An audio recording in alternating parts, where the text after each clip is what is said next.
The acrid smell of burning bread hit my nostrils 3 seconds before the smoke detector screamed to life. I jolted upright in bed, my heart hammering against my ribs like it was trying to escape through bone and skin. The sheets beneath me were wrong. Too soft, too new, smelling of fabric softener I hadn't bought in years. The morning light slanting through the window hit my face at an angle I didn't recognize, painting stripes across my hands as I threw them up instinctively. My hands. I stared at them, these familiar strangers. No age spots, no prominent veins mapping blue rivers beneath papery skin. The knuckles were smooth, the fingers straight and strong, nails trimmed short but not brittle, not yellowed, not thick with the calcium deposits that had made me wince every time I tried to button a shirt or type an email. The smoke detector continued its piercing wail. "Mom!" A voice, high, annoyed, unmistakably teenage, shrieked from somewhere below. "Mom, the toaster's on fire again!" I swung my legs out of bed. My knees didn't crack, my back didn't seize. I stood up in one fluid motion, the kind of movement I'd forgotten bodies could make, and the room tilted sideways for just a moment before settling into focus. This was my childhood bedroom. The same water stain on the ceiling from when Mrs. Patterson's bathtub had leaked through from the apartment above. The same crack in the plaster running from the corner like a lightning bolt frozen in time. The same window that stuck in its frame during humid weather. The same radiator that clanked and hissed like it was angry at being asked to produce heat. "Mom!" I moved toward the door.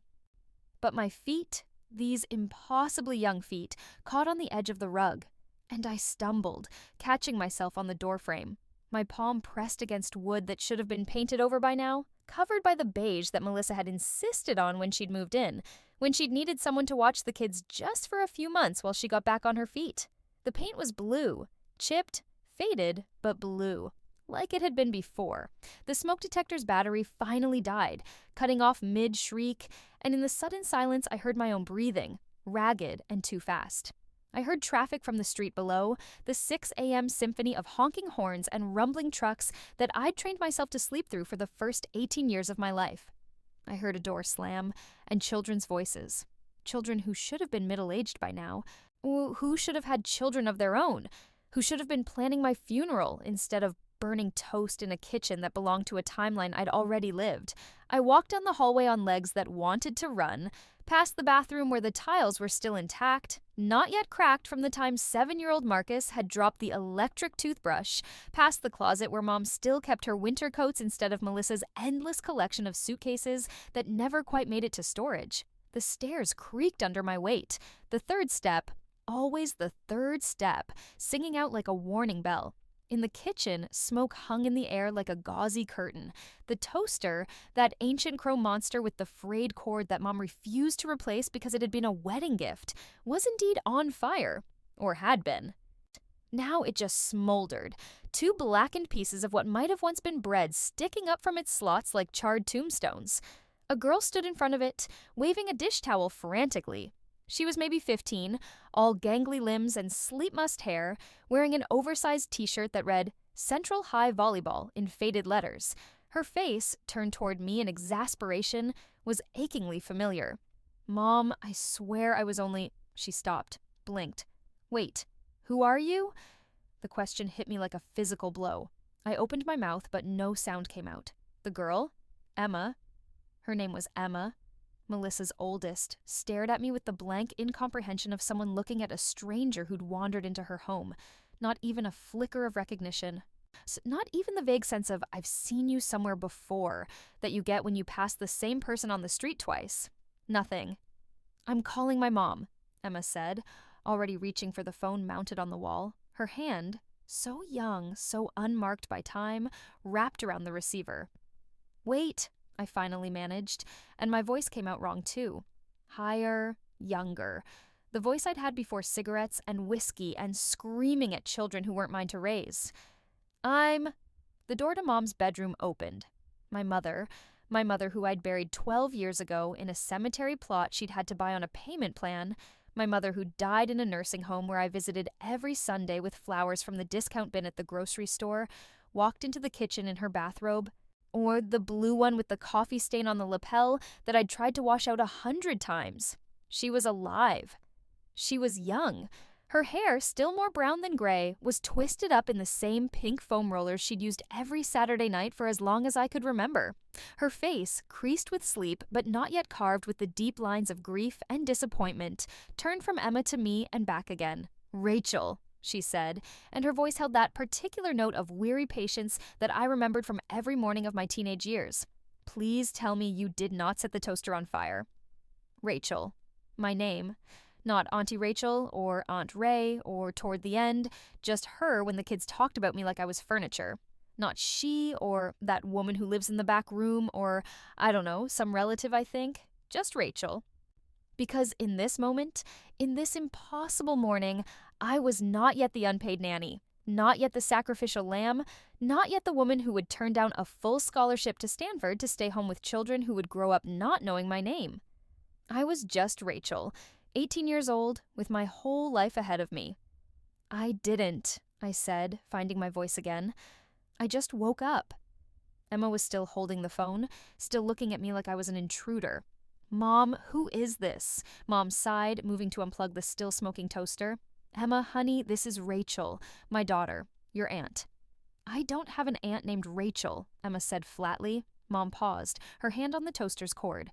She turned slowly to look at Emma, and I saw the moment the words registered, saw the small frown line appear between her eyebrows. "What are you talking about?" Of course you do. She's standing right there." Emma's expression didn't change. She looked at me, then at Mom, then back at me. I've never seen her before in my life. The kitchen seemed to contract around us, the walls pressing in. The smoke detector's ghost still rang in my ears. Or maybe that was just the sound of reality cracking open, spilling me into a space where the rules had changed. Mom stepped closer to Emma, putting a hand on her shoulder.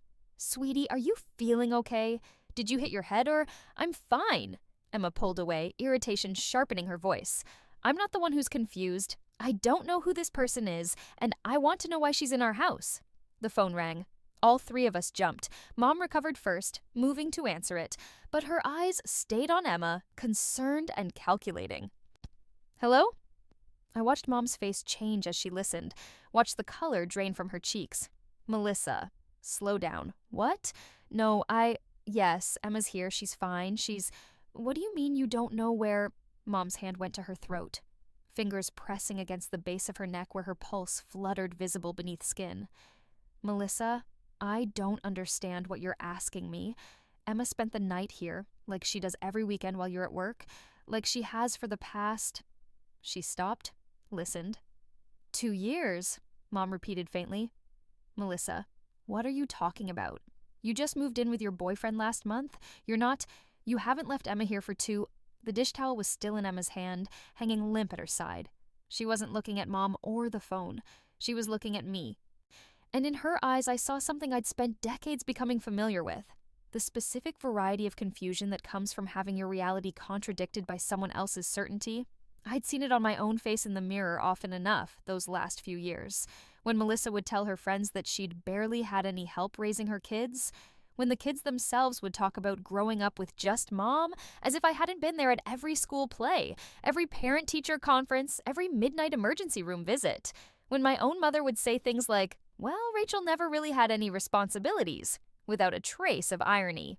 Now here was Emma, 15 years old, experiencing the fundamental wrongness of being told that her entire history was different from what she remembered. Except Emma's memories were the ones that were wrong. Or were they? Mom hung up the phone with shaking hands. She stood very still for a moment, her back to us, shoulders rigid beneath the bathrobe. When she turned around, her face had arranged itself into an expression I recognized, the one she wore when she was about to deliver bad news while pretending it wasn't that bad. "Melissa's on her way over," she said carefully. She says she hasn't seen Emma in 2 years, that Emma's been living with her father." "I have been living with Dad," Emma said, defensive now. "I told you that when I got here last night. I told you I was visiting." "You told me you were staying the weekend," Mom corrected, like always. "I've never stayed here before." Emma's voice rose, cracking on the last word. "I don't even know where I am." "I thought this was Grandma's house, but you're not. You look too young to be—" She stopped, pressing her hand to her forehead. "I feel weird. I feel really weird. I should have said something. I should have moved, should have helped, should have done any of the things that the old Rachel, the other Rachel, the one who'd spent 40 years putting everyone else first, would have done automatically. Instead, I walked to the kitchen table and sat down. The chair was the same one I'd sat in every morning before school, the one with the slightly shorter back leg that made it wobble if you leaned too far to the left. I'd learned to compensate for it so automatically that my body adjusted without thinking, shifting my weight to the right. On the table, next to a stack of unopened mail, was a calendar. May 2006.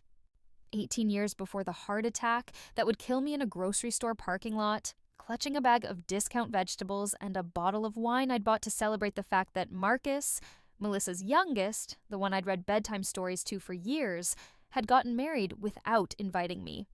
18 years before I'd die alone, with no children of my own, no career, no legacy beyond a paid-off mortgage on a house that would go to Melissa's kids who wouldn't remember my name at their aunt's funeral. 18 years before everything I'd sacrificed for would vanish like smoke from a burning toaster, leaving nothing behind.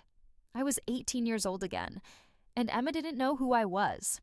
The mailman arrived at 9:47 a.m., like he always did, like clockwork that had run the same way for decades. I knew because I'd spent years listening for that particular creak of the mailbox, waiting for the letters that would tell me whether Marcus got into his first-choice college, whether Emma's insurance claim had been approved, whether the check from Melissa was going to arrive this month or next.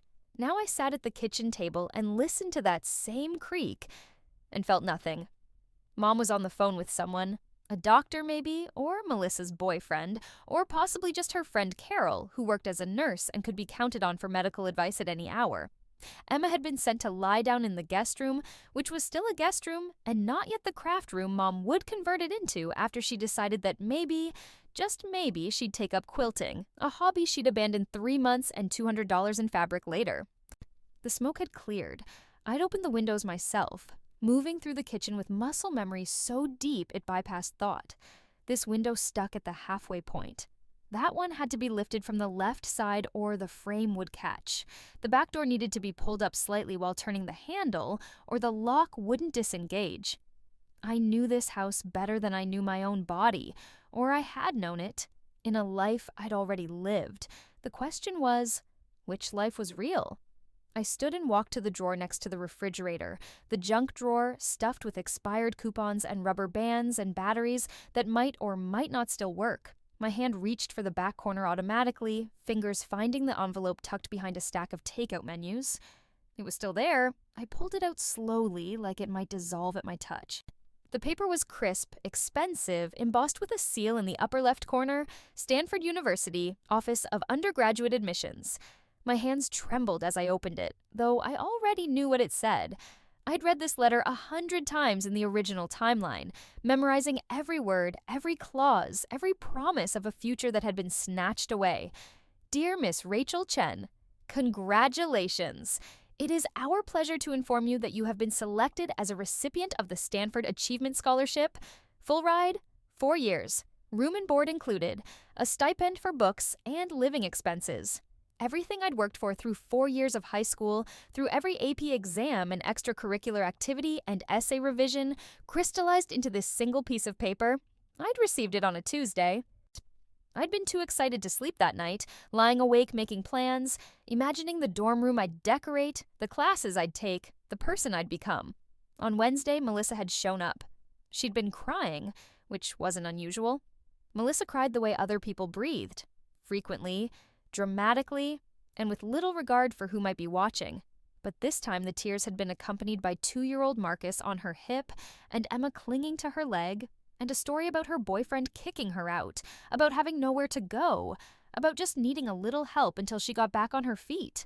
Just a few months, she'd promised. Mom had looked at me over Melissa's head, and I'd seen the question in her eyes, the guilt, the unspoken expectation that family helped family, to that I was young and flexible and didn't really need to go to some fancy college on the other side of the country when there were perfectly good schools right here. And anyway, wasn't it selfish to abandon everyone when they needed me? I'd declined the scholarship on Thursday.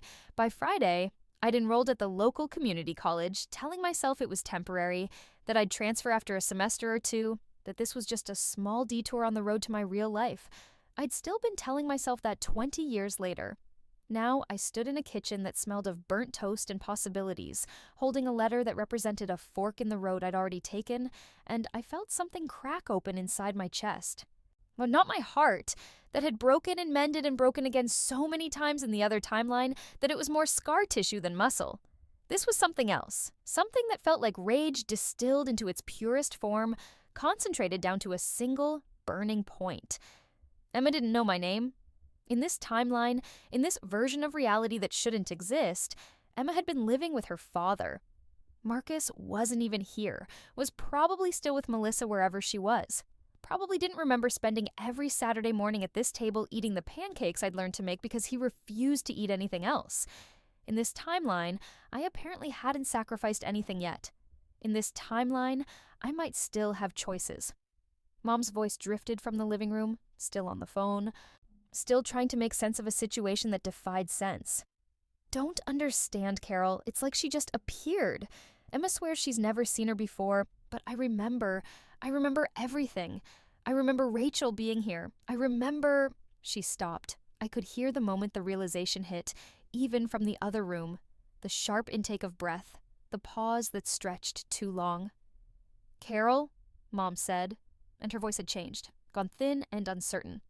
What was I saying? Silence. I was talking about Rachel. My daughter, another pause. She's 18. She just graduated from Central High. She got into Stanford with a full scholarship, and I'm so proud. The phone clattered. I moved without thinking, the letter still in my hand, walking into the living room where Mom stood frozen in front of the old rotary phone. Oh, her hand pressed to her mouth. I forgot, she whispered. Her eyes found mine, wide and terrified. I forgot. For a second, I forgot you existed. I was talking about you, and then it was like trying to hold on to smoke, like trying to remember a dream. You were slipping away, and I couldn't. She sat down hard on the couch, the cushions wheezing under her weight. I knelt in front of her, bringing myself to her eye level. This close, I could see the small things I'd forgotten in the years since she died. The pattern of freckles across her nose, the way her left eyelid drooped slightly when she was tired, the small scar on her chin from when she'd fallen off her bike as a child, a story she'd told me once during a rare moment of shared intimacy. Mom, I said, look at me. Do you know who I am? You're Rachel. But she said it like a question. Keep looking at me. Don't look away. Tell me what you remember. She stared at me, and I watched her eyes struggle to focus, watched her face contort with effort. I remember the hospital. When you were born, you were 3 weeks early and so small, so impossibly small. I was terrified I'd break you. What else? Your first day of school. You cried and clung to my leg. I had to pry your fingers off my jeans. The teacher, Mrs. Henderson, she said you'd be fine, that all the kids cried the first day. Keep going. Your 10th birthday, we couldn't afford a party, but I made you a cake from scratch. Chocolate with vanilla frosting. You said it was the best cake you'd ever had. Her voice broke. You were lying. It was terrible. Too much salt. But you ate the whole slice anyway and asked for seconds. The memories were there, solid and real, but I could see them starting to waver at the edges like images reflected in disturbed water. Each one she pulled forward seemed to cost her something, seemed to require effort that shouldn't be necessary to remember your own child. Something's wrong, Mom said. Something's very wrong. You're my daughter. I know you're my daughter, but it's like there are two versions of the world trying to exist at the same time, and in one of them... She stopped. I waited. In one of them, she continued slowly, I only have one daughter, Melissa, and she has 2 kids, Emma and Marcus, and they've never lived here. They visit sometimes, but Melissa has her own place, and she looked down at her hands, turning them over like she'd never seen them before. In that version, I'm lonely. I work too much. I drink too much. I wonder where I went wrong with Melissa, why she can't seem to get her life together, why I'm not a better mother. And in the other version, Mom's eyes came back to mine, and they were wet now, shining with tears that hadn't yet fallen. In the other version, I have you. And you're brilliant. You got into Stanford. But Melissa needs help, and you're going to stay home, and... She grabbed my shoulders, her fingers digging in with desperate strength. No, No, you can't. I won't let you. Whatever's happening, whatever this is, you can't give up Stanford. You can't sacrifice yourself for. The front door slammed open. We both turned as Melissa burst into the living room, and the sight of her hit me like a fist to the gut. She was young. I'd forgotten how young she'd been. 24, still basically a kid herself, but she'd always seemed so much older in my memories. The weight of responsibility, of children, of constantly asking for help while resenting the people who gave it, had aged her prematurely in my mind. But this Melissa was different. Her hair was longer, lighter, pulled back in a ponytail instead of the severe bob she'd adopt later. Her face was unlined, makeup-free, flushed from running or crying or both. She wore jeans and a tank top that showed off arms that were thin and toned from the yoga classes she'd take before deciding they were too expensive, and she was too busy anyway. She looked at Mom. She looked at me. She didn't see me at all. "Where's Emma?" Melissa demanded, her voice high and strained. The woman on the phone said Emma was here, but I don't understand how that's possible. Emma's with John. Emma's been with John for 2 years since the custody arrangement. I only get her every other weekend, and this isn't my weekend, so why? Mom stood up slowly, her hands falling away from my shoulders. "Melissa, honey, I need you to calm down and listen to me." "Don't tell me to calm down." Melissa's eyes were wild, darting around the room like she expected Emma to materialize from the walls. "My daughter is supposed to be 300 miles away, and instead I get a call that she's here, at your house, and she doesn't remember. She said she doesn't remember." She stopped, her gaze finally landing on me. Really landing, not just skipping over me like I was part of the furniture. For one moment, I thought I saw recognition flicker across her face. Then it was gone, replaced by confusion. "Who's this?" Melissa asked Mom. I stood up. The letter was still in my hand, crumpled now from where I'd gripped it too tightly. I smoothed it out carefully, deliberately, watching Melissa watch me. "I'm Rachel," I said. "Your sister." Melissa blinked. "I don't have a sister." "Yes," I said softly. "I know." Emma came downstairs 20 minutes later, looking pale but composed. She'd changed out of the volleyball shirt into jeans and a sweater, had pulled her hair back into a neat braid, had washed her face. She looked like someone who decided to take control of a situation that had spiraled beyond control, and I recognized the impulse because I'd worn that same mask for 40 years. Melissa rushed to her immediately, pulling her into a hug that Emma returned stiffly, mechanically. "Baby, are you okay? What happened? How did you get here?" "I don't know," Emma said into her mother's shoulder. Her voice was muffled but steady. "I went to bed at Dad's house and I woke up here, in a room I've never seen before. And there was this woman," she pulled back, looking at me over Melissa's shoulder. "She's still here." "She says she's my sister," Melissa said, and laughed, a short, sharp sound with no humor in it. "She says her name is Rachel." That's what Grandma said too. They both turned to look at Mom, who was sitting very still in the armchair, her hands clasped in her lap. She'd been quiet since Melissa arrived, watching the interaction with an expression I couldn't quite read. "Mom?" Melissa prompted. "What's going on?" "Whoa, who is this person?" Mom opened her mouth, closed it, opened it again. "I don't know," she finally said, and the words seemed to cost her something. I look at her and I know that I know her. I have memories, clear memories, of her childhood, her graduation, of telling her how proud I was when she got accepted to Stanford. "Stanford?" Melissa's eyebrows rose. "Since when do you know anyone who went to Stanford?" "I didn't go," I interjected quietly. "I was going to, but I turned it down." 3 pairs of eyes swiveled to me. "Why would you turn down Stanford?" Emma asked, the question academic, curious, with no emotional weight behind it. I looked at Melissa. "To help with you?" Melissa's face went blank with incomprehension. "Help with me what?" "With your kids. When your boyfriend kicked you out. When you had nowhere to go and needed someone to watch Marcus and Emma while you got back on your feet." "I don't have kids," Melissa said flatly. "I mean, I have Emma, but she lives with her dad, and I've never had a boyfriend who kicked me out because I've never had a kid named Marcus." The room felt like it was tilting, reality bending at the corners. "You do, though," Mom said suddenly. Everyone looked at her. "I remember, or I think I remember. It's getting harder, like trying to hold on to water, but there was a version where you showed up here with 2 kids. A version where Rachel stayed home and gave up her scholarship and spent the next 20 years taking care of them while you... She stopped, something like horror crossing her face. "While I what?" Melissa demanded. Mom's voice came out as a whisper. "While you took advantage of her, while you promised it would be temporary, but let it become permanent. While you took and took and took until there was nothing left." The silence that followed was so complete I could hear the refrigerator humming in the kitchen, the traffic outside, someone's lawnmower 3 houses down.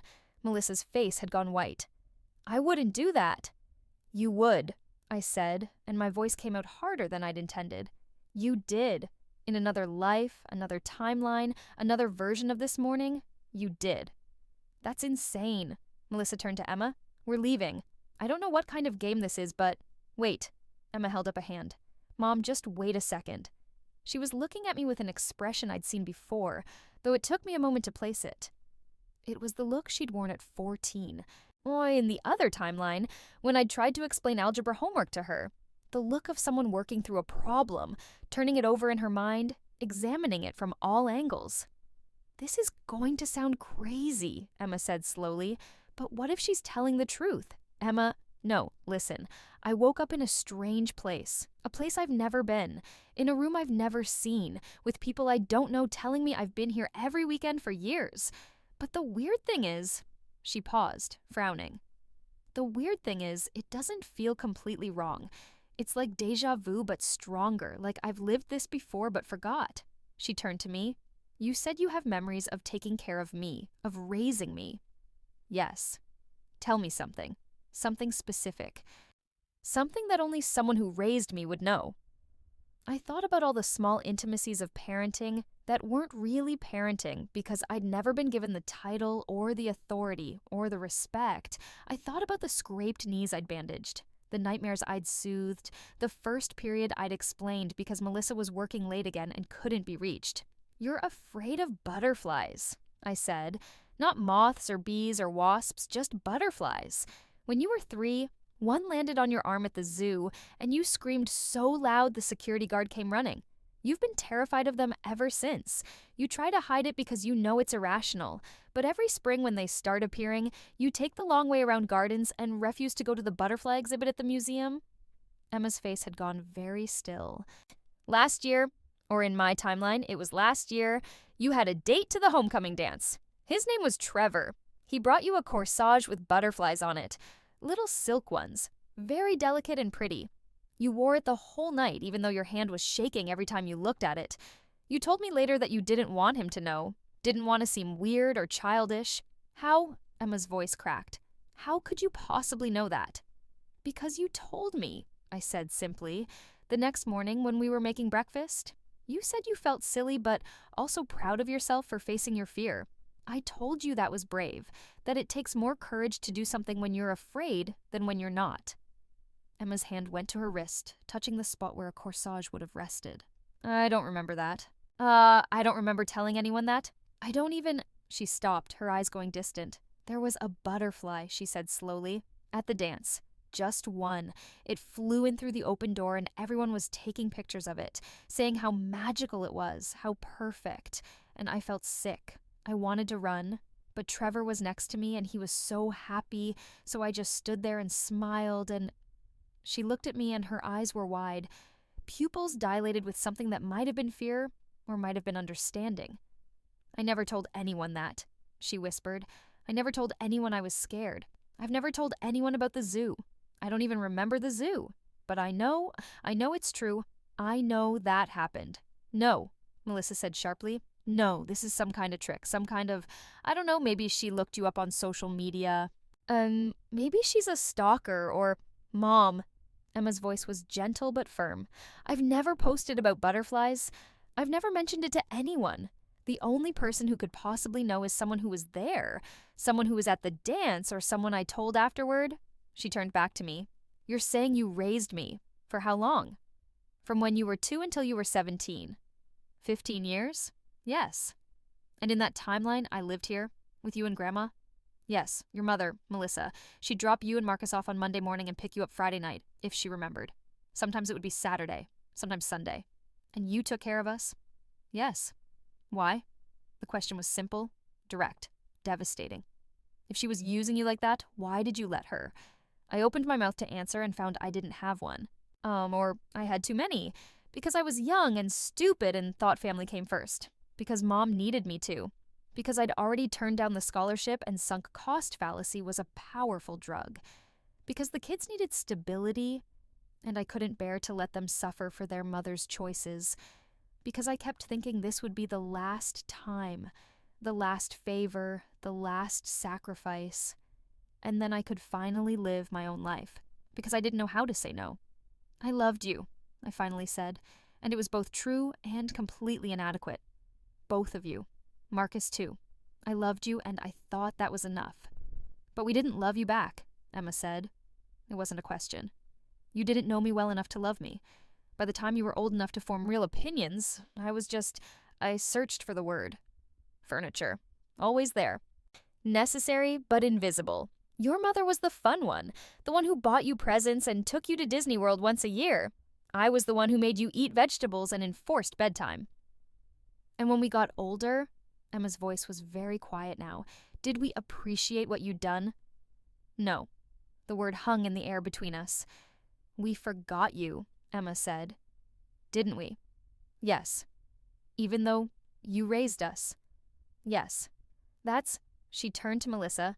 That's monstrous. Tell me we wouldn't do that. Tell me we're not that kind of people. Melissa's face had been shifting through a series of emotions, denial, anger, confusion, but now it settled into something else, something that looked almost like shame. I can't tell you that, she said quietly, because I've already done it. Everyone looked at her. Not with you? Melissa gestured vaguely at me. But with Mom, when I was 18 and got pregnant with Emma, Mom dropped everything to help me. She took extra shifts at work to help pay for baby stuff. She watched Emma when I wanted to go out with friends. She gave up a lot, and I just took it. I took it, and I told myself I deserved it, that I'd pay her back someday, that it was temporary. She looked at Mom, who was watching her with an expression of surprise. And then Emma went to live with John, and I had this whole new life, and I barely called. Maybe once a month, sometimes less, because it was easier not to, because every time I talked to you, I felt guilty about how much you'd sacrificed and how little I'd appreciated it. Mom's hands tightened in her lap. Melissa? So yeah, Melissa cut her off. Or looking back at me, I can absolutely believe that I'd do the same thing to a sister, that I'd take and take until there was nothing left, and then forget about it because it's easier than feeling guilty. The honesty was startling, raw, and for a moment I saw a version of Melissa that had never existed in my timeline. One who was capable of self-reflection, of growth. Maybe she'd never had the chance before. Maybe having 2 kids instead of 1, having the support instead of being drowned by the need for it, had broken something in her that could have been beautiful. So what do we do? Emma asked. If there are 2 timelines, 2 versions of reality trying to exist at the same time, what happens next? I looked down at the Stanford letter still clutched in my hand, at the words that had once represented my whole future. I don't know, I admitted. I woke up this morning in a body that's 18 years younger than it should be, with memories of a life I've already lived. You don't remember me. Melissa doesn't remember me. But Mom does, sort of, and you're starting to. So maybe the timeline is trying to correct itself. Maybe reality is trying to remember who I was supposed to be. Or maybe, Emma said slowly, reality is trying to forget who you became. The thought sent ice down my spine. In quantum mechanics, Emma continued, and when had she gotten interested in physics? She'd been an artist in my timeline, had wanted to study graphic design, but settled for a community college certificate because money was tight and dreams were negotiable. There's this idea that observation affects reality, that nothing is real until it's observed. So maybe you existing, you being here and being remembered, is what keeps this timeline stable. And if people stop remembering me, Emma met my eyes, then maybe you stop existing. The call came on Tuesday. I was sitting in the kitchen, my kitchen, Mom's kitchen, the kitchen that existed in a space between realities, when the phone rang. Mom answered it, her face carefully neutral as she'd learned to keep it over the past 3 days. Yes, this is Margaret Chen? Yes. Oh, I see. She held the phone out to me. It's for you? Stanford. My hand shook as I took the receiver. Hello? Miss Chen, this is Patricia Vance from the Stanford Scholarship Committee. I'm calling to follow up on your acceptance of the Achievement Scholarship. We sent the packet 2 weeks ago with all the enrollment information. But we haven't received your confirmation or housing preferences yet. The deadline is approaching and we wanted to make sure everything arrived safely. I closed my eyes. In my timeline, the other timeline, the one that was fading like a photograph left in the sun, I'd called them the day after declining. Had spoken to a board administrative assistant who'd processed my withdrawal with all the emotion of someone filing paperwork, but that call hadn't happened here. In this timeline, I'd never declined. Miss Chen, are you still there? Yes, the packet arrived. I've just been dealing with a family situation. I completely understand. These are busy times, but we do need your confirmation by end of week if you're planning to accept the scholarship. Otherwise, we'll need to offer it to the next candidate on the list. End of week. Friday. 4 days to decide whether to let this timeline stabilize or try to force it back into the shape of the other one. I'll have it to you by Friday, I promised. After I hung up, Mom handed me a cup of coffee without being asked. She'd learned how I took it over the past 3 days. 2 sugars, no cream, with a splash of vanilla extract from the baking cabinet. In my other life, she'd known this for decades. In this one, it was new information, carefully memorized. Are you going to go? She asked. I don't know. Liar, but she said it gently. You already know. You knew the moment they called. I wrapped my hands around the mug, letting the heat seep into my palms. If I go, the timeline might stabilize. I'll become real. But Emma and Marcus might stop existing, Mom finished. We'd spent the past 3 days trying to map the boundaries of this strange new reality. Emma still lived with her father, but remembered flashes of living here. A bedroom painted yellow, Saturday morning cartoons on a TV that didn't exist in this version of the house, my voice reading bedtime stories. Melissa had started having dreams about a second child, a boy with dark curls and her ex-boyfriend's eyes, but when she woke up, she couldn't remember his name. And I was slowly becoming more solid. My reflection in the mirror was growing clearer. The neighbors who'd looked right through me on Monday had waved on Tuesday. The barista at the coffee shop I'd gone to every morning for years had recognized me, called me by name. He asked if I wanted my usual, even though I'd never been there before in this timeline. Reality was choosing, and it was choosing me. There's another option, Mom said carefully. You could decline the scholarship, stay here, let the other timeline reassert itself, and spend another 40 years raising kids who'll forget my name. Maybe it wouldn't be the same. Maybe now that we know, we could what? Stop it from happening? Do you really think that? I set the coffee down harder than I'd intended, liquid sloshing over the rim. Melissa's already called twice this week, asking if I could watch Emma next weekend. Just for a few hours, she says, just until she figures things out. And you've already started looking at me like I'm the solution to her problems instead of a person with my own life. Mom flinched. That's not fair, isn't it? We stared at each other across the table, and I saw the moment she understood, saw the recognition in her eyes of the pattern we'd built together in the other timeline, brick by brick, sacrifice by sacrifice, until it had become a prison neither of us knew how to escape. I loved you, Mom said, and her voice was thick with tears. In that other life, I loved you. I was proud of you. You have to know that. But you also let me throw my life away. Yes. The admission hung between us, stark and honest. So what do? I asked, and I hated that I was asking. Hated that even now I wanted someone to tell me the answer. How do I choose between existing and doing the right thing? Is it the right thing, though? Mom leaned forward. Staying here, giving up your future again, would that actually help anyone? Or would it just perpetuate a cycle that hurts everyone involved? Before I could answer, the doorbell rang. Mom rose to get it, and I heard familiar voices in the hallway, Melissa's sharp and agitated, and a smaller voice, younger, uncertain. They came into the kitchen, Melissa holding the hand of a little boy I hadn't seen in 18 years. Marcus. He was 4 years old, maybe 5, with Melissa's dark curls and eyes that were too serious for his age. He wore Spider-Man sneakers that lit up when he walked and a t-shirt with a stain on the collar. He was sucking his thumb. He just appeared, Melissa said, and she sounded terrified. I woke up this morning and he was in my apartment, in the spare bedroom, sleeping in a bed I don't own, surrounded by toys I've never seen. And when I asked him who he was, he said... She stopped, swallowing hard. He said he's my son. Marcus pulled his thumb out of his mouth with a soft pop. He looked around the kitchen with the careful attention of a child in a new place, cataloging everything, assessing potential dangers and comforts. His eyes found mine and stopped.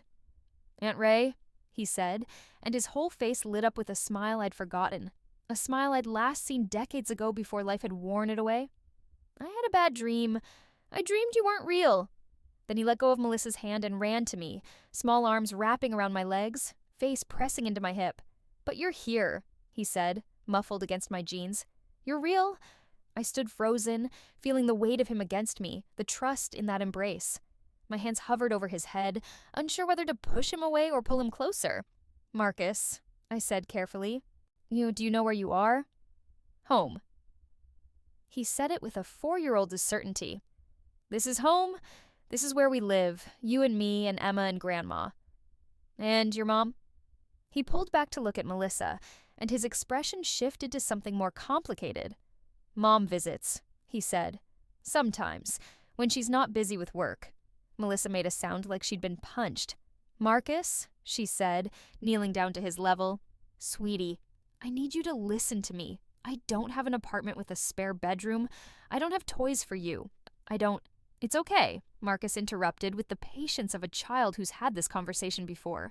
"Aunt Ray says you're doing your best. She says you love me even when you can't be here." He turned back to me, a thumb finding its way to his mouth again. "I'm hungry. Can we have pancakes?" The room seemed to contract around his question, this simple request carrying the weight of 18 years of Saturday mornings, of learning to cook because a 4-year-old boy refused to eat anything else, of standing at this stove making shapes in batter while Marcus called out requests: dinosaur, rocket ship, heart, star. "I don't know how to make pancakes," I said. Marcus laughed, the sound bright and clear and completely genuine. "Yes, you do? You make them every Saturday. They're the best pancakes in the whole world." Emma appeared in the doorway. She was 15 again, or still dressed for school in that same volleyball shirt, but her expression was different. Older, like she'd aged years in the past 3 days. "He's real," she said, looking at Marcus. "I remember him. Not clearly, but fragments. Pushing him on the swings at the park, reading him stories, fighting over who got the remote control." She looked at me. "You're making us choose, aren't you? By existing, by being real. You're forcing reality to pick between timelines." "I'm not doing anything," I protested. "I didn't ask for this." "But you're not giving it back either." Emma's voice was calm, observational. "You could decline Stanford again. You could let this timeline collapse. Let us go back to not knowing you. But you're not going to, are you?" I looked at Marcus, who was watching me with those 2 serious eyes, waiting for an answer about pancakes. I looked at Melissa, who'd gone pale, one hand pressed to her stomach like she was trying to hold herself together. I looked at Mom, who'd sat back down and was staring at her coffee cup like it held answers. No," I said finally. "I'm not going to decline Stanford. I'm not going to sacrifice my life again for people who won't remember my name." "Even if it means we stop existing?" Emma asked. "You won't stop existing. You'll just exist differently, in a timeline where your mother has fewer kids and more ability to actually raise them, where you don't have to grow up in this house being shuffled between parents who are too busy or too tired or too resentful to really see you." "You don't know that," Melissa said. "You don't know what will happen. Maybe in that timeline I'm a worse mother. Maybe without you to fall back on, She couldn't finish the sentence. I thought about the Melissa I'd known, the one who'd taken and taken until there was nothing left to give. The one who'd rewritten history in her own mind until I was barely a footnote, an occasional babysitter, someone who'd helped out a little, but not enough to really matter. Then I thought about this Melissa, the one who'd admitted her flaws, who'd shown up at the door with a child she didn't remember having, who was scared but hadn't run. "Maybe you'll be better," I said. "Maybe having to actually face your responsibilities instead of outsourcing them to me will force you to grow up." "That's not fair," Melissa whispered. "No," I agreed, "but it's true." Marcus tugged on my hand. "Pancakes?" I looked down at him, at this child who existed in a space between realities, who remembered a lifetime that was unraveling around him. "I'm sorry," I told him. "I can't make you pancakes." His face crumpled. "But you always make pancakes." "I know. Oh, baby." But not anymore. He started to cry, and the sound of it was like something breaking inside my chest. But I didn't move to comfort him, didn't kneel down and pull him into my arms like every instinct screamed at me to do. Instead, I stepped back. "Melissa," I said, "your son is hungry. Maybe you should figure out how to feed him." Then I walked out of the kitchen, through the living room, up the stairs to my bedroom. Behind me, I heard Marcus's cries intensify, heard Melissa's voice trying to soothe him, heard Mom saying something I couldn't make out. I closed the door and leaned against it, my heart hammering. On my desk, the Stanford acceptance letter was waiting, next to the enrollment forms I'd been filling out in careful print. Housing preferences, meal plan options, emergency contacts. I picked up the pen and went back to work. They came for me on Thursday. I woke to find Emma sitting in the chair by my window, backlit by dawn light, her face in shadow. "Jesus Christ," I gasped, pressing a hand to my racing heart. "How long have you been there?" "A while." Her voice was flat, exhausted. "I've been trying to remember you, to hold on to the memories before they disappear completely." I sat up, pulling my blanket around my shoulders. The room was cold, or I was cold, or something about Emma's presence had brought a chill with it. "Is it working?" "No." She leaned forward, elbows on her knees, and I could see her face now.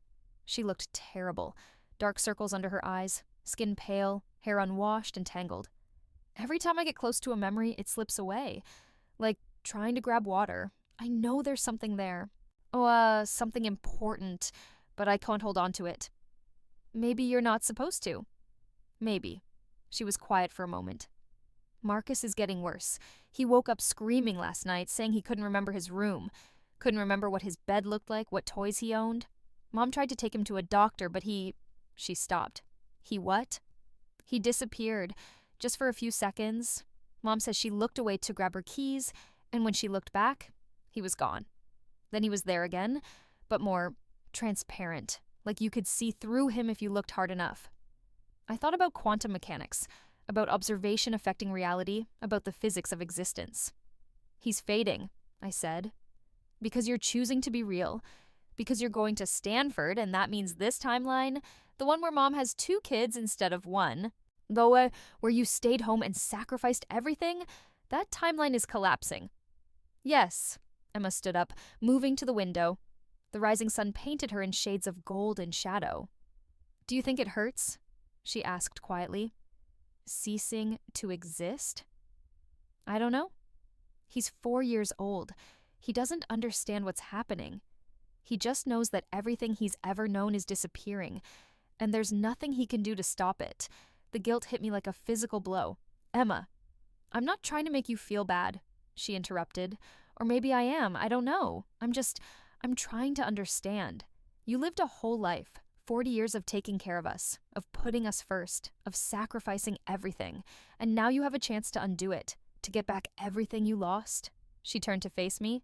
"But Marcus and I, we're the cost of that choice. Whoa, we're the price you have to pay for your freedom." "You're not dying," I said. "You'll still exist, just differently. As an only child, growing up with a single mother who has her shit together because she doesn't have 2 kids overwhelming her, in a timeline where I don't know what it's like to have a brother, to share a room, to..." Her voice broke.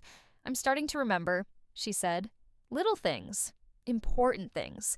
Like Marcus trying to read me bedtime stories when I was sick, getting all the words wrong but refusing to stop until I smiled. Like sharing Halloween candy, trading the candy corn I hated for the Snickers he loved. Like..." She pressed her hands to her face, like having someone who was always there, who I fought with and played with and grew up with, and I'm losing that, I'm losing him. "And I know it's selfish to ask you to give up your life for us again. I know that's exactly what happened before, and it destroyed you, but..." She looked at me through her fingers. "But I don't want to lose my brother." The sunrise was getting brighter, filling the room with light that made everything sharp and clear and painful. "I'm sorry," I said, and meant it. "I'm so sorry, Emma, but I can't. I can't do it again." She nodded slowly. I know, I had to try. She walked to the door, paused with her hand on the knob. For what it's worth, she said without turning around, I wish I'd known you. The real you, not the ghost version that's here now. I wish I'd had the chance to appreciate what you did for us, to say thank you. In the other timeline, you did know me, and you didn't say thank you. I know, Emma said, and I'm sorry for that too. For a person I was in a life I don't remember living. Then she left, closing the door quietly behind her. I sat in the empty room, watching the sunlight move across the floor, and tried to feel victorious. Tried to feel like I'd won something important. Tried to feel anything other than the crushing weight of choosing myself for the first time in 40 years. Mom found me at noon, still in bed, staring at the ceiling. You need to eat something, she said, setting a plate on my nightstand. Scrambled eggs, toast, orange slices arranged in a fan, the kind of breakfast she used to make when I was sick as a child. I'm not hungry. Eat anyway. She sat on the edge of my bed, the mattress dipping under her weight. You're getting thinner, more transparent, like Marcus. I looked at my hands and she was right. I could see the outline of the blanket through my palm, just barely, like a watermark. I thought I was becoming more real, I said. You are, but there are two versions of you trying to exist, and they're fighting. The you who goes to Stanford and lives her own life, and the you who stayed here and raised someone else's children, and I don't know which one is winning. The Stanford one. I'm choosing that one. But part of you doesn't want to. Mom's voice was gentle. Part of you still feels guilty, still thinks you should stay, should sacrifice, should be the person everyone needs you to be instead of the person you want to be. That part of me is stupid. That part of you is kind. There's a difference. She reached out, her fingers passing through my arm slightly before finding purchase. The sensation was strange, like being touched through water.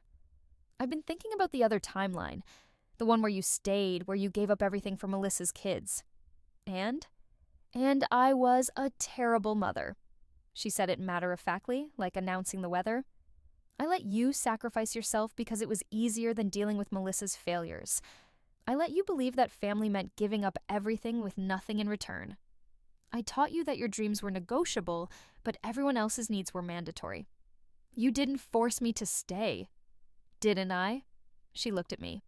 Every time Melissa asked for help and I said yes before you could say no, wasn't that forcing you? Every time I acted like your scholarship was a nice bonus, but not actually important, like you could always go to college later, like your future was something we could put on hold indefinitely, wasn't that forcing you? I didn't have an answer. I'm sorry, Mom said, for that version of me that failed you. And I'm sorry for this version too, because even knowing what I know, even seeing what's happening, part of me still wants you to stay. Part of me still thinks it would be easier if you were here to help with Marcus, to support Melissa, to be the glue that holds this family together. That's not my job, I know, but I want it to be, and I hate myself for wanting that. We sat in silence for a moment. What happens if I go to Stanford and the guilt wins? I asked. If I can't let go of the other timeline, the other version of myself? Mom looked at my transparent hands. I think you might disappear altogether. Not into one timeline or the other, but into the space between them, neither fully here nor fully there. That sounds like dying. It does, doesn't it? She stood up, smoothing her skirt with hands that were suddenly brisk, practical. So you have a choice to make, Rachel, and you need to make it cleanly. No second guessing, no guilt, no trying to exist in two places at once. You need to choose one timeline and commit to it fully. Even if that means Marcus disappears? Even then. How am I supposed to do that? How am I supposed to just let a 4-year-old child cease to exist and not feel anything about it? You're not supposed to not feel anything, Mom said. You're supposed to feel everything and choose yourself anyway. After she left, I got up and went to the mirror. My reflection was there, but fading, like a photograph left in the sun too long.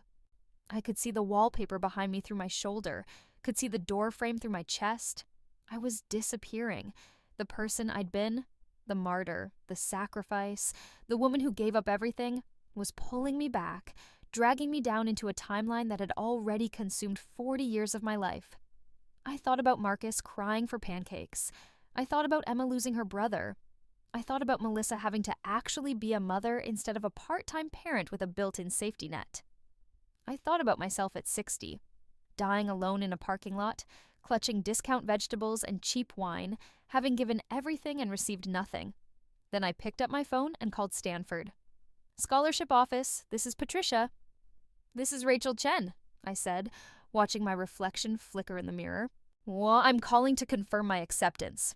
The change happened slowly at first, then all at once. I felt it in my bones. A settling, a solidifying, like water freezing from the inside out. My reflection in the mirror grew stronger, sharper, more real. The transparency faded. My hands became opaque, solid, undeniably present. Downstairs, I heard a sound like glass breaking, though nothing had fallen. Then I heard Melissa scream. I ran down the stairs, my feet solid on the steps, my body real and heavy and mine. In the living room, Melissa was on her knees on the floor, her hands reaching out for something that wasn't there. "He's gone," she sobbed. "He's gone, he's gone. He was right there, and then he just... Emma stood by the window, her face very white, her hands pressed flat against the glass. "I can't remember," she whispered. "I'm trying, but I can't. What was his name?" "Marcus," Melissa choked out. "His name was Marcus." "Marcus," Emma repeated, testing the word. I should know that name. I should know why it matters. But it's like trying to remember a dream. It's fading, and I can't." She turned to look at me, and her eyes were full of something that might have been accusation, or might have been understanding, or might have been both. "You chose yourself," she said. "Yes." "And now he's gone." "Yes." Melissa's sobs had subsided into ragged breathing. She looked up at me, her face blotchy and wet. "What did you do? What did you do to my son?" "He wasn't your son," I said, and my voice came out colder than I'd intended. "Not in this timeline. In this timeline, you only have Emma." "You only ever had Emma." "But I remember. You remember an echo, a ghost of a timeline that no longer exists. You killed him." Her voice rose, cracking with grief and rage. "You killed my child so you could go to college. He never existed." But even as I said it, I knew it was a lie. He had existed. Maybe not in this timeline, maybe not in this reality, but somewhere in the quantum foam of possibility, a 4-year-old boy with serious eyes and Spider-Man shoes had been real, had been loved, had called me Aunt Ray. I felt something inside me crack, and the grief poured through like water through a broken dam. "I'm sorry," I whispered. "I'm so sorry." But sorry wasn't enough, had never been enough, would never be enough. Mom appeared in the doorway, taking in the scene. Melissa on the floor, Emma by the window. Oh, me standing in the middle of the room like a statue carved from guilt. "It's done then," she said quietly. "Yes." "And you're real?" "Yes." She nodded. "Then I think you should go." I stared at her. "What?" "To Stanford. To California. To your life." Her voice was firm, but not unkind. "You've made your choice. Now you need to live with it. And you can't do that here, watching Melissa grieve a child she's already starting to forget, watching Emma remember and unremember a brother who's slipping away like smoke. I can't just leave." "You have to," Mom interrupted, "because if you stay, you'll convince yourself to go back. You'll see Melissa struggling, and you'll think just this once, just to help out, just until she gets back on her feet. And then it will be too late." She was right. I could already feel the pull of it. The familiar gravity of other people's needs dragging me down. "When?" I asked. "Tomorrow. I'll drive you to the airport. We'll say it's for orientation, getting settled early, whatever excuse we need. But you need to go, Rachel. You need to get out while you still can." That night, I packed. It should have been easy. I was 18, I owned almost nothing. Everything I needed would fit in 2 suitcases. But every object I touched felt weighted with significance. The books I'd read 100 times, the sweater Mom had given me for my 16th birthday, the jewelry box that played a tinny version of Somewhere Over the Rainbow when you opened it, things I'd had in the other timeline too, things that existed in both versions of my life. I was folding a shirt when someone knocked on my door. "Come in," Emma entered, closing the door behind her. She looked better than she had earlier. Washed face, clean clothes, hair brushed. But her eyes were still red-rimmed, still shadowed. "I wanted to say goodbye," she said. "You don't have to—" "I do, though." She sat on my bed, in the exact spot she'd occupied earlier that morning when she'd asked me not to go to Stanford. "Because in a few days, I won't remember why I should. Won't remember you at all, probably, and I wanted to say it while I still can." "Say what?" "Thank you." Her voice was steady, deliberate. "For the life you lived that I don't remember. For the years you spent raising me. For the sacrifices you made that I never appreciated." "Emma, let me finish." She held up a hand. "I know it's weird to thank someone for something I don't actually remember experiencing. But I've been thinking about it. About the kind of person who would give up everything for someone else's kids. Who would turn down Stanford and spend 40 years in the background of other people's lives." She looked at me directly. "That person was good. Better than I am, probably. Better than most people. And even though you're choosing differently this time, even though Marcus is gone because of that choice, I don't think you're wrong. Then why does it feel so terrible?" "Because you're human," Emma said simply. "Because you're allowed to feel guilty about choosing yourself. You're just not allowed to let that guilt consume you." She stood, moved to the door. "I hope Stanford is everything you want it to be," she said. "I hope you become the person you were meant to be. And I hope—" She paused. "I hope that somewhere, as in some other timeline, there's a version of me who knew you, who grew up with you, who loved you the way you deserved to be loved." Then she left, and I was alone with my suitcases and my guilt and my future.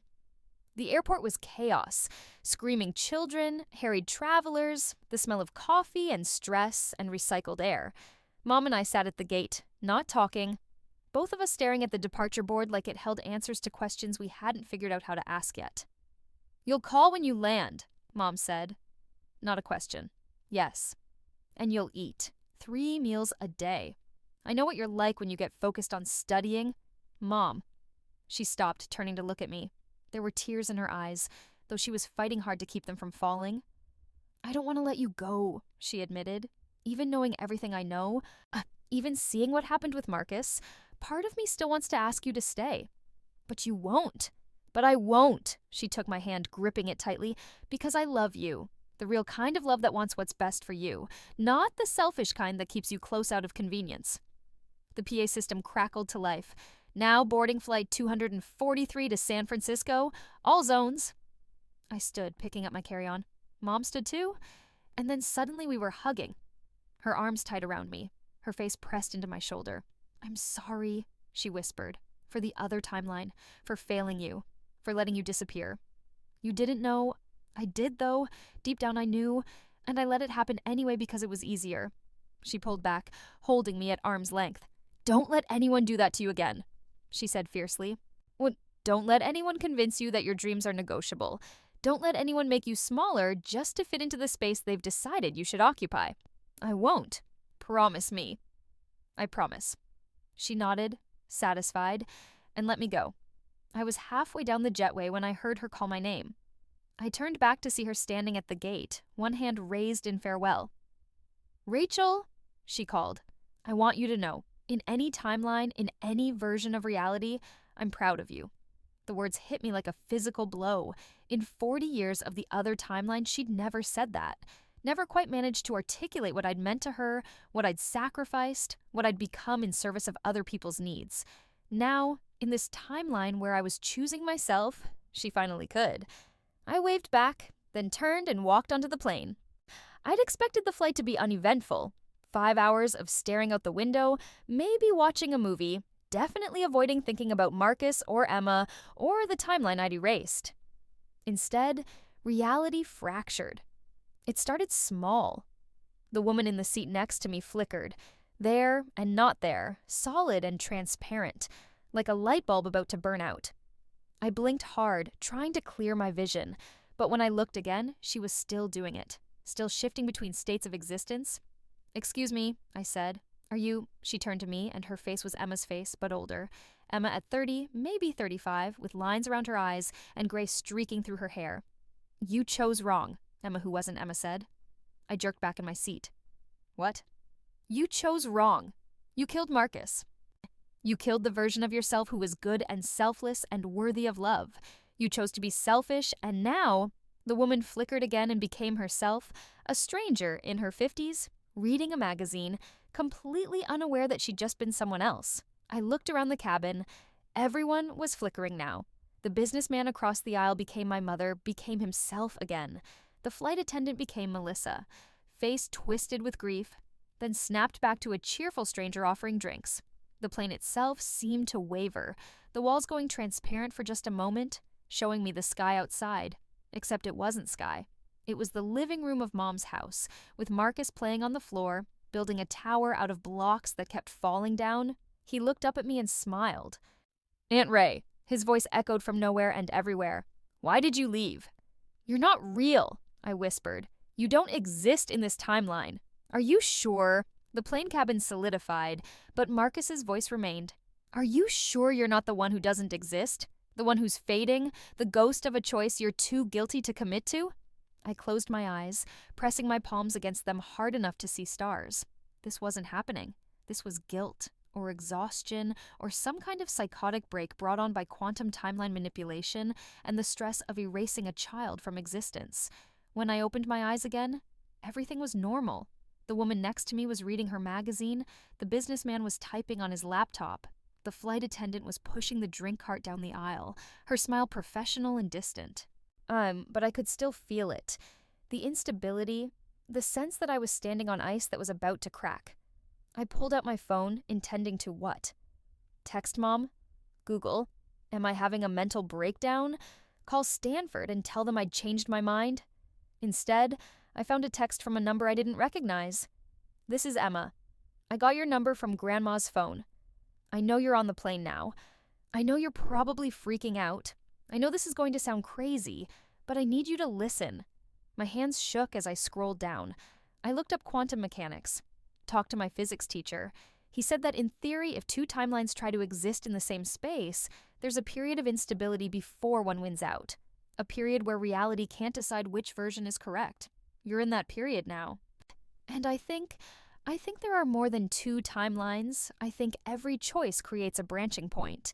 Every moment where you could go left or right, stay or leave, sacrifice or save yourself, they all exist somewhere. So there's a timeline where you stay and raise us.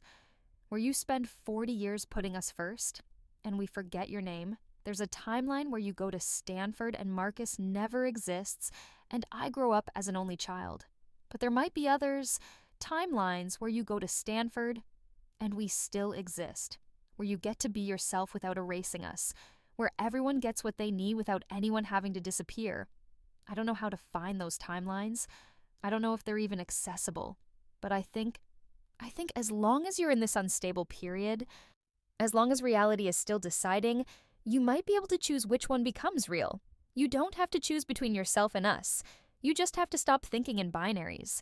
Stop thinking it's sacrifice or selfishness, their existence, or yours. Find the third option. Find the timeline where everyone survives. The plane hit turbulence, sudden and sharp, and my phone flew out of my hands. By the time I'd retrieved it from under the seat in front of me, the text was gone. Deleted or never existed, or maybe I'd imagined it. But the idea remained. Find the third option. I leaned back in my seat and closed my eyes. And this time, instead of fighting the visions, I let them come. I saw myself at Stanford, brilliant and focused and alone, graduating with honors, getting into a top graduate program, building a career in what? Research? Teaching?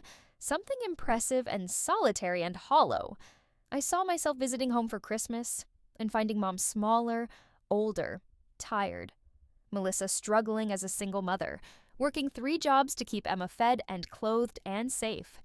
Emma growing up responsible and serious, forced to mature too quickly, forced to be the parent when her actual parent was too overwhelmed.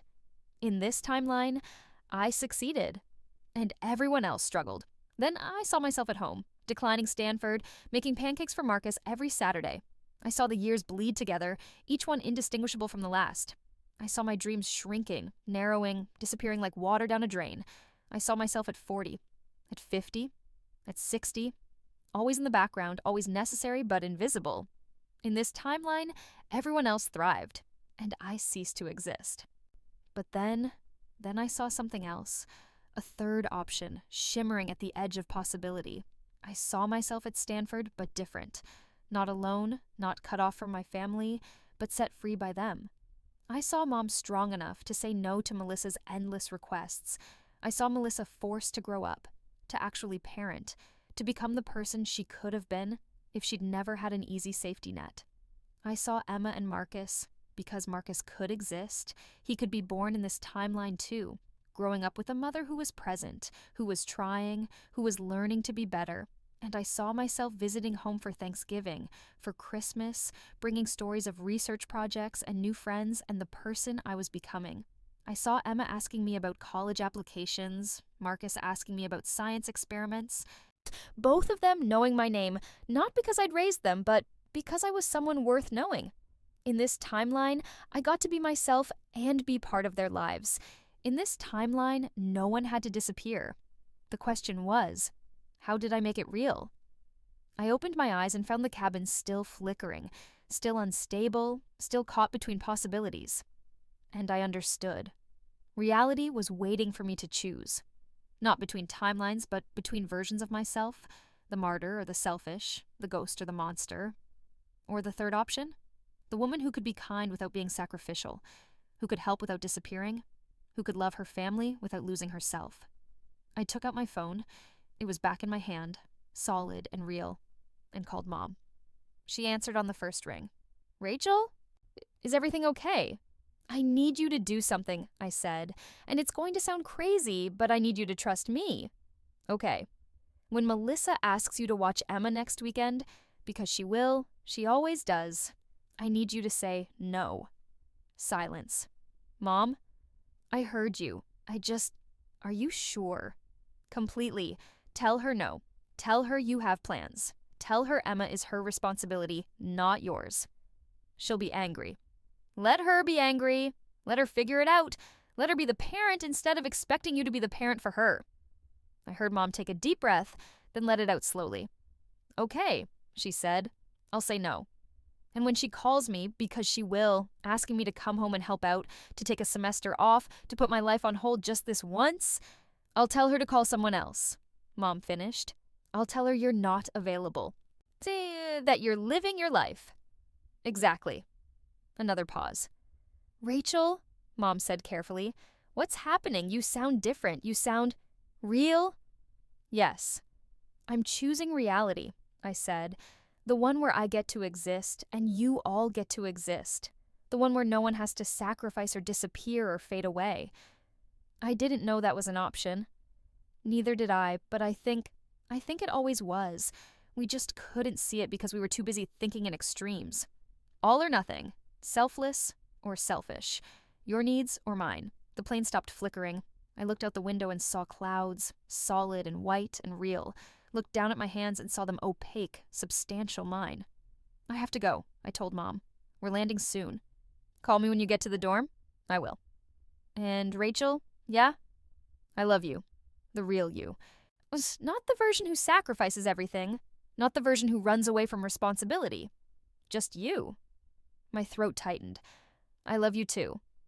After we hung up, I sat very still, feeling the plane descend, feeling reality solidify around me. The woman next to me, just a woman, no one else, no flickering, glanced over. First time flying? She asked. No, I said, but it's the first time I've felt like I was actually going somewhere. She smiled, not understanding, but kind anyway, and went back to her magazine. Stanford was beautiful. I'd seen pictures, of course, had spent hours scrolling through the website, imagining myself walking those paths, sitting in those classrooms, living that life. But being there, actually being there, was different.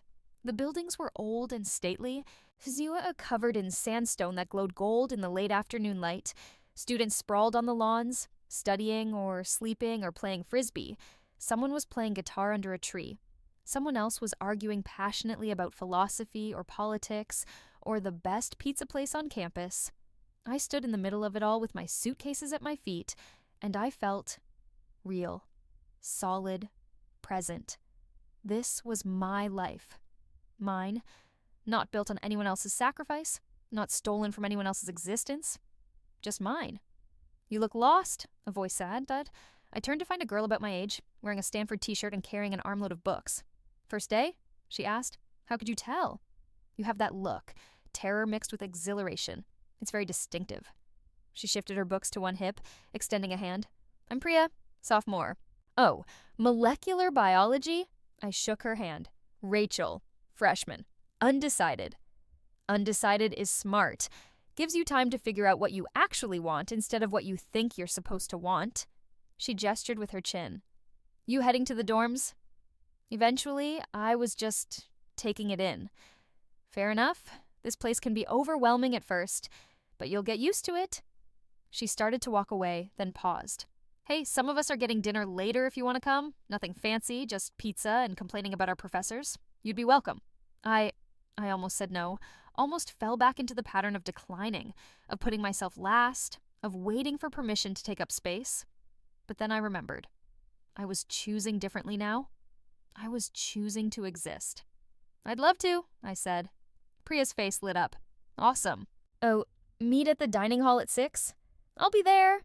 She waved and disappeared into the crowd of students, and I was alone again. Except I wasn't really. I pulled out my phone and took a picture. The buildings, the lawn, the students, the late afternoon sun painting everything in gold.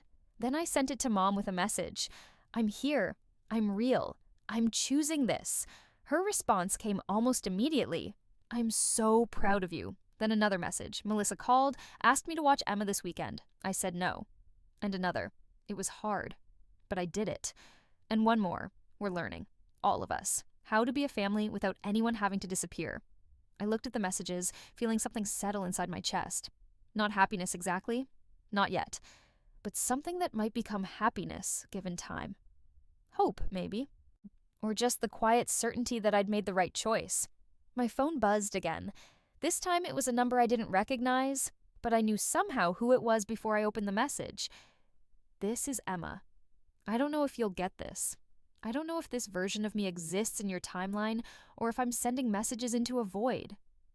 But just in case, thank you for choosing yourself. Thank you for showing me that it's possible. And thank you for not erasing me in the process." I stared at the message, my eyes burning with tears I didn't quite understand. Then I typed back, "I'm here. You're there. We both exist, and we both matter. No one has to disappear." I hit send and waited, watching the 3 dots that indicated typing appear and disappear and appear again. Finally, "Marcus says hi, by the way. He's 3 now. Mom's boyfriend, his dad, is actually sticking around this time, being a real parent. It's weird but good. We don't need you to raise us, but maybe sometimes you could just be our aunt. The cool one who went to Stanford and did amazing things, the one who chose herself but didn't forget about us." I laughed, the sound startling in the quiet golden afternoon, and typed back, "I think I can do that."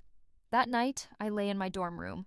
My room. Mine, with my nameplate on the door and my things unpacked and my future stretching out ahead of me, and I thought about timelines, about the infinite branching possibilities of existence, about the version of me that had died in a parking lot, alone and forgotten, about the version of Emma who'd lost her brother, about the version of Marcus who'd ceased to exist, about all the choices we make every day, that ripple out into reality and create new worlds. And I thought about the third option, the one where no one had to be sacrificed, where kindness didn't require martyrdom, where loving your family didn't mean losing yourself. It wasn't easy. I could feel the pull of the old patterns, the old timeline, the old version of myself who thought that being good meant being invisible. But I could also feel something new taking root. A future where I got to exist fully, completely, selfishly even, but where that selfishness created space for others to exist fully too. Where setting boundaries taught Melissa to be a better parent. Where my success became inspiration instead of abandonment. Where Emma and Marcus grew up knowing their aunt as a person, not a ghost. I fell asleep thinking about quantum mechanics and infinite timelines and the possibility that every version of me, every choice, every timeline existed somewhere in the multiverse, but only one mattered, this one. The one where I woke up tomorrow and went to class and made friends and built a life that was mine. The one where I got to choose myself without destroying everyone else in the process. The one where I finally got to be real. I graduated on a Sunday, under a sky so blue it looked painted. Mom was there, sitting in the third row with a camera she didn't quite know how to use, taking blurry photos that she'd treasure anyway. Next to her, Melissa held Marcus on her lap, 7 now, tall and serious and fascinated by the architecture of the auditorium. Emma sat on Mom's other side, say 17 and preparing for her own college applications, taking notes on the ceremony like she was studying for a test. After my name was called and I walked across the stage to collect my diploma, I looked out at the crowd and found them. Mom was crying. Melissa was beaming. Marcus was waving frantically. Emma gave me a thumbs up. They all saw me. They all knew my name. Later, at the reception, Marcus tugged on my sleeve. "Aunt Rachel?" he said. He'd never called me Aunt Ray, had never known that version of me. "Mom says you're going to grad school." "What's that?" "It's more school," I explained, "where I'll study chemistry and learn to be a researcher." "That sounds boring," I laughed. "Maybe a little, but it's what I want to do." "Okay." He thought about this seriously. "Oh, will you still come visit?" "Of course. Every Christmas." "Every Christmas." "Good." He hugged my leg, the same gesture from another timeline, but different now, voluntary instead of desperate, then ran off to chase Emma across the lawn. Melissa came up beside me, watching him go. "He adores you," she said. "They both do." "I'm their aunt. I'm supposed to be adorable." "No, I mean," she stopped, struggling for words. "I mean, thank you for being in their lives, for caring about them even though you didn't have to." "Of course I care about them." "I know, but you could have, after you left for Stanford, you could have just cut us off, started fresh, never looked back." She was quiet for a moment. "Sometimes I think that would have been easier for you."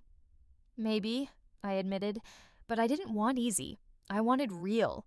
Mom joined us, slipping an arm around each of our waists. "My girls," she said proudly. "Both of you successful and happy and actually communicating like adults." "Don't jinx it," Melissa warned. We stood together, watching the other graduates milling around with their families, and I felt something I hadn't felt in the other timeline. Complete. Not because I'd sacrificed everything for them, not because they needed me to be their salvation, but because we'd all learned to exist in the same space without anyone having to disappear. That night, back in my apartment, the one I shared with Priya and 2 other friends, the one that was messy and loud and full of life, I sat down at my desk and pulled out a journal. I'd been keeping it for 4 years now, writing down memories from both timelines, the one I'd lived and the one I'd left behind. Marcus at 4, begging for pancakes. Emma at 15, asking me about butterflies. Melissa showing up with 2 kids and nowhere to go. Mom slowly forgetting my name. Myself at 60, dying alone. All the ghosts of the life I'd erased, but also the new memories. Marcus at 3, meeting me for the first time on a Christmas visit. Emma at 14, asking me about college applications. Melissa actually showing up to be a parent, struggling but trying. Mom setting boundaries and meeting them. Myself at 22, graduating with honors and a future ahead of me. All the possibilities of the life I'd chosen. I wrote it all down. Every detail, every moment, every choice, because even though only one timeline was real, they all mattered. They were all part of who I was. The woman who'd sacrificed everything, and the woman who'd chosen herself, and the woman who'd found a way to do both. When I finished writing, I closed the journal and put it away. Tomorrow, I'd start packing for grad school. Next week, I'd drive across the country to my new program. Next month, I'd start research in a lab studying quantum chemistry. Because, of course I would. Because the universe had a sense of humor and I'd spent 4 years fascinated by the science of possibilities. But tonight, I sat in my apartment with my friends laughing in the next room and my family's voices still echoing in my head and my diploma sitting on my desk. And I felt real, solid, present, and completely, entirely selfishly mine. The end?